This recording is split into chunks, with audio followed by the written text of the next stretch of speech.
back again. So yeah, if you watch our other two videos where we're talking about our experiences in Cyprus, like the educational aspects of things, this video is entirely different. We'll be talking about actual personal experiences in Cyprus since we've been here. Let me just grab my phone because some of the thingy is on here. There's a lot to say in it. There's a lot to say. Bruh. Okay, so the first thing is about maybe we should talk about our experience once we first moved. What was it like? Was it like a shock to you in terms of the weather and stuff? What was it like the first day you moved? For me, it was very hot. It was really hot. Like I wasn't expecting it to be as hot as what's it called? It was very hot. Ghana. Actually, it was hotter than Ghana. And I feel like when I got like out of the airport and you're like driving out, it's like, what the heck is this place? Because there was nothing there. It was so hot. For me, it was very, very hot. But yeah. Next thing, accommodation. How was it finding accommodation? It wasn't easy. It was very easy for me. Was it? I just literally signed up with like you, and I just got a room, and that was it. For me, it wasn't easy, you know. Maybe because I was last minute. I was one of the people who came in like at the last minute. But there's still a lot of space in you, wasn't there? Was there? Yeah. You was not full until like recently. It was hard. I couldn't find. I was on the group Facebook page thing, so I was just looking at the houses there, and then I was calling people, and there was no place available. So because I was going at the very last minute. This is very tacky. Sorry. I was going at the very last minute and stuff, so I just ended up calling one of the ladies, and then yeah, she just had she had a room in a big house, and that's how I got my place. But then in terms of accommodation, though, there is different types of accommodation you can find. There's actually 3 4 uni halls. Yeah. There's 4, so there is 6. There is there is triangle, and then there's uni halls. And then there's another one. There's another one, but those 4 are the ones that are like the sort uni. of the uni ones. Yeah. But then there's another one that is not really affiliated. It's not affiliated, but then students are there as well. And out of those 4, I think the one that's actually received the best. 6. Yeah. Sorry, triangle. Triangle received better things. I think like triangle and 6 is one of those 2. So if you're gonna look for like an accommodation to stay, triangle or 6 would be the best one to go to. And if it's your first year, I highly recommend staying in a uni residence. It's less lonely, and okay, I still did get lonely, but it's like it's easier to adjust to like living on your own, like in a residence, than like going straight into a house by yourself. Like it's a lot. And the thing about the residence is, I know like in comparison to the UK, in the UK some of the residences are like you have your room, but then shared kitchen and stuff. This one is not like that. It's like all of them, majority of them, a good 90% of them are 90% of the rooms are single rooms, like single occupants. That's the word, right? Yeah.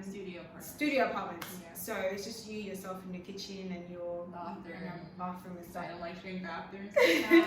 So yeah, I just suggest getting one of those, and they're quite close to uni as well. Yeah. For me, in the first year, I was trekking. Dora the Explorer. What? Dora the Explorer was made. Okay, I was walking 15 to 20 minutes a day in the hot sun. Every single day. Luckily for me, we found a shortcut. Like even before they did the pedestrian thing, like, we used to. Okay, I didn't like doing it before, so I saw other people doing it. But sometimes, if I didn't leave early enough, I would just like jump over the thing to the other side. Yeah, that's people. I did it a couple of times, and then I thought about it, and I was like, bro, if these cars hit me, like they can say that I was in the wrong place or the right place. So I was just like, I'm not doing that anymore. So and I ripped a dress once. Did you do that? Yeah. No. I was like running kind of late, and then I was like, oh, let me just do this thing, because I usually would walk around, and then I heard this, and I was like, gotta go back home and change. I think that lateness does be late. But basically what she's talking about is you know, like the barriers that they put on the roads and stuff. So basically, I would see students on our way to school, because it was me and another friend who were living together at that time. We were on our way, and then we'd just see a bunch of our mates just jumping over the barrier to cross the road, because there wasn't any like, there was no pedestrian fingers at that time. But anyway, there's now all of that. That place, that area is just perfect for you. It has everything. Everything. Like the mall is there. Stores, everything. Convenience stores, pharmacies. And it's even, they've now developed it even more now in comparison to when we first got there. Fam, that place is the perfect student area. So I would highly suggest actually live there for your first year. And it's worth the money because you don't even have to worry about utilities. Because I'm a very heavy internet user, and nobody was hitting me with any bills. So I was there for third and fourth year. My first 2 years was in the other accommodation I was talking about, and I had to pay electricity and stuff separately. And the ghetto. I lived there for 4 years in peace. Now, once everything is included in the bill, you don't have to worry about any of that. It's straightforward. So at least for your first year, go to university accommodation. And the thing is, there's actually a wide range of them as well. So there's literally would be something for everybody. So there's some that is like, I think uni hall starts from 99 euros per week or something. So you're paying about 396 euros. There's a point where I wanted to move into like the type of apartment that IN CYPRUS, where she had like 2 floors. Does she? Yeah, she has. Is that like the loft one? Like the loft, yeah. There's I really wanted that. Where is that one? Triangle? 6. See, there's stuff for everybody. See, but the thing about 6 is that like they don't have that many washing machines. They say it gets very loud, and then they like apparently what's it called? There's also like water issues sometimes. Like the water doesn't get as hot and stuff in the mornings. Yeah. Oh. Because you know how they assuming the building. That's the downside. That's why I stay. In you, you don't have that issues. Yeah. We don't have those issues at all. The only annoying thing about you is everyday fire alarm. Yeah. Especially on my side. On my block there wasn't. The other side, there just seemed to be a bunch of ghetto people in there. They were making noise. It's either they're just talking so much, they're just so loud, just whatever. But yeah, just whichever one it is you want to do, just make sure that you're around and close to uni. I love the way we just spent so much time talking about just accommodation. Because I think accommodation is like it's one of the key things. It can like make or break your experience. 100%. It's supposed to be your safe space. So even if you're struggling, you should be able to like, okay, everything is thingy outside. When I come to my room, you know, I can just like lie on a nice bed and just like Netflix or cry to my tissue. Always my tissue. That is so sad. That sounds so sad. But medical school can do that to you anyway, not gonna lie. But yeah, just make sure you're around, you're close by, and 28th October Street. Even if you can't find one of the accommodations, because I feel like presently they're going quite quickly. So if you can't find one of them, just find an accommodation around 28th October. There are a lot of like apartment buildings there. They're literally doing stuff constantly. So make sure you're finding something around 28th October. That'll be your best bet. What's next? Next question is about social life. I'm the wrong person to ask that, I'm not gonna lie.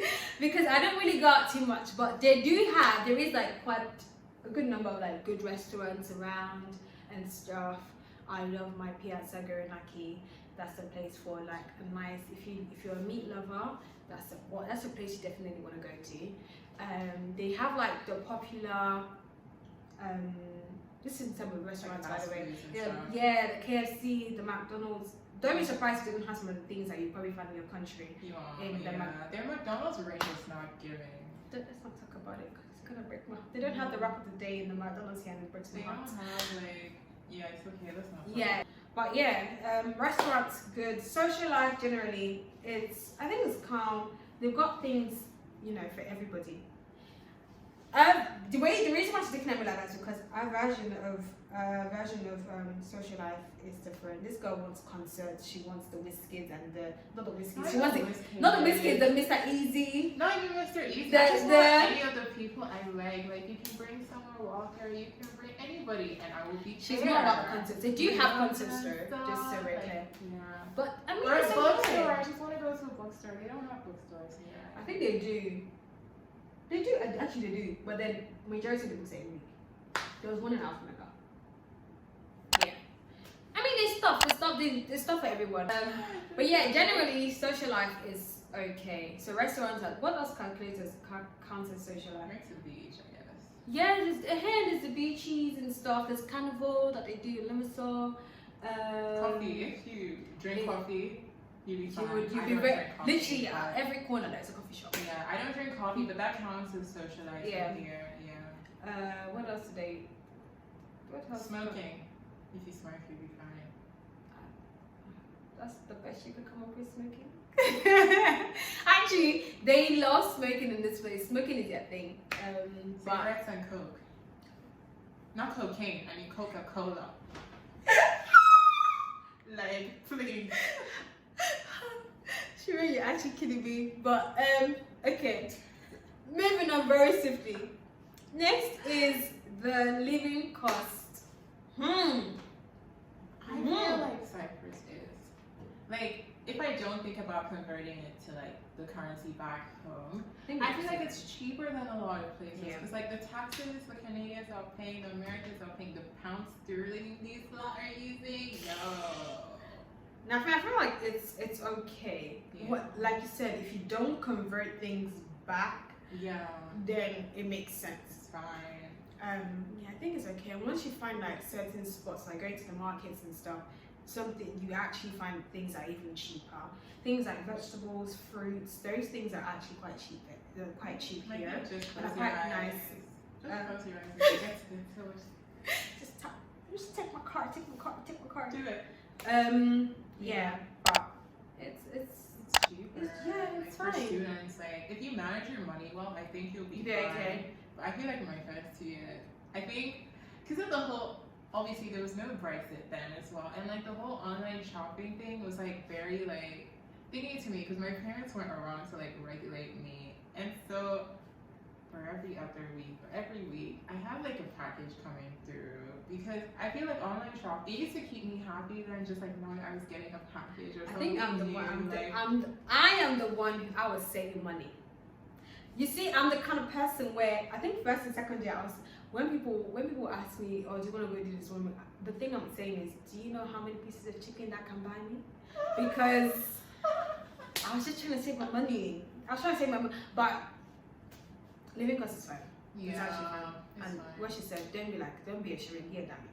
Yeah. I mean, don't be going out every single time chatting about how much you can buy. I feel like you can like honestly, I mean, I did return a lot of the stuff, but like it was all part of the learning experience. You know? Yeah. I learned to budget because I used to get all my interestingly, I did all of that, and I used to get all my money at once, but my money never actually ran out. Oh, that's and good. my parents were never giving it's not like I'm Bill Gates or anything. Like I was getting a decent amount of money, and I never finished it. Like that's good then. Yeah. So you have it. Don't finish your money. Don't finish your money.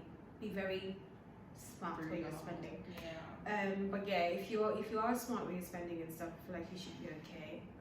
Don't be following your friends everywhere. Yeah, don't. It's not everywhere you need to go to. I know when you first come, you'd want to explore where you are and stuff. But even with that, you don't have to, be reckless with your spending. You can literally, especially if you're gonna be in a country for so long, you can spread your outings and your exploring and stuff over the 6 years or however many years you're going to be in a country. Well, I say 6 years because my course is 6 years, but if your course is 4 years and stuff, however long you be in a country, you can spread your outings, within that time. Peer pressure seems kind of real here. Peer pressure is real, but you also need to, have your own backbone and be able to stand your ground up on the things that, you don't have to go everywhere. Just do you, honestly, just find what works for you. Period. I think we'll answer one more and then we'll close this and then have like a part 2 because this is now running quite long. So the people, what are the people like? Okay, see me scratching my face. Bro, for one, I'm just gonna be blunt and say I don't think Cypriots come across as very rude a lot of the times. I don't think they know how to talk to people. and it's just very irritating because like I try to be polite to people, but sometimes like you're not getting that back, and it's just very grating because like why are you being rude to me for no reason? Like they are some very nice Cypriots to me, very obviously. nice. But then like sometimes they're just shouting at you, and I'm just like, I didn't raise my voice. I didn't do what's actually wrong with you? But then for me, the way I just see it, so you know, sometimes is that you know. There's nowhere you go to that there won't be like bad eggs or bad people amongst like the great ones. But generally speaking, you know, if I look back at it, I feel like there's just been more of like the nice, I've experienced actually no. Wait, let me think about it properly in terms of the numbers. I feel like the rudeness. I feel like the rudeness have been more than the niceness. Yeah. There's been it's in fact actually that's it. There's been more rudeness than niceness, because sometimes when someone is even nice to you, I'm shocked. Yeah, I'm taken aback. Surprising, like the guys who offered to help me, I was just like, I'm like, oh my gosh, did someone just literally offer to help me carry my stuff? Oh my gosh, like someone I remember helped me carry my groceries from the traffic light once because he saw me struggling with like the water and the grocery bags, and then the lifts weren't working at that point as well. So he helped me, and I was so surprised because like a lot of people will see me struggling, and they won't even like press the traffic light thingy for me. So I now have to struggle with my stuff and press the light, and there's been more rudeness. I mean, you know, experience differ, you know, from person to person, but maybe it's just the area that we were living in or something. So people can come and say backgrounds, like I don't know. Some things might just not be as rude as I think they are. Yeah. I don't know, maybe they're not trying to come off rude, but when they do that, like I can't be talking to you and then you're raising your voice, or like you're not responding to me appropriately. Or sometimes you could be talking to them and they just look at you and then they they just turn around. I'm like, but you literally just looked at me eye to eye. It's so common amongst the bus drivers as well. Like, no, they are horrible. They are not great. I remember that one day I was running a little late because this person was taking so long on the lift, and then I go into the bus and then he just thingied, and then my stuff all just fell out of the bag. And then I sat down and like I was trying to collect my stuff, and then he started acting like I wasn't going to pay when I was just like trying to put my things into the bag. Yeah, some of them are not. They're just crazy. And then it's the aggressive talking as well. Sometimes they're talking and it's like they're fighting. Wow. And this is even with themselves. It's like they're talking, it's like they're fighting. I'm not relaxed. It's not that deep, relax. Never that deep. But yeah, they just come out across quite rude sometimes. But outside of that though, the ones that are nice are extremely nice. Like it's like you have the extreme end of rude people, and then you have the extreme end of nice. If they're nice to the extreme, and if they're rude to the extreme as well. The ones that are nice have been so great, and I feel like moving to Paphos, I've met more nice people. Gosh, there's been more nice people. Maybe it's probably the city life that is frustrating people. I feel like because like Londoners and like a lot of the people in like I'm not Londoner, so I can't even. I can't say. I was gonna say New York people, but New York people are okay. So yeah, maybe just like these European people. Yeah, they're just not happy in the city. In the city, because being here, there's just been more nice people. Like the other day, we walked into the hospital and I was already out. I was tired. We were sweating and stuff. And this woman just parked and she's like, "Are you going to the hospice?" Like, yeah. And then she spoke to Shireen, "Are you going to the hospice?" Oh, yeah. Let's go. And she dropped us.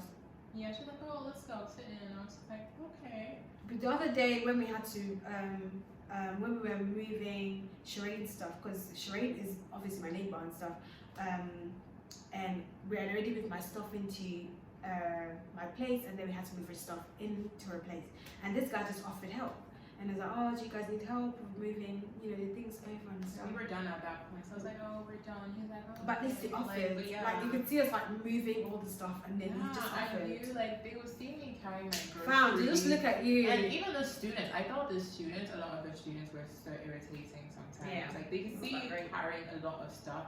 Or like even just trying to get the lift thingy with your suitcases, and they just like act like they can't see you. But like even when I see someone at the door trying to tap their card, I would walk to the door so it opens, so like they don't have to tap if they're struggling or something. Yeah. But for some of these people, just It's not in their blood to do that. But bad vibes. aside from that, you know, it's Bad energy. far copyright. Bad energy, stay far away. Yeah. Bad energy, stay far away. Period. But yeah, we'll end this here and then join us in the part 2 where we talk more about life in Cyprus. Yeah, catch you in the next video.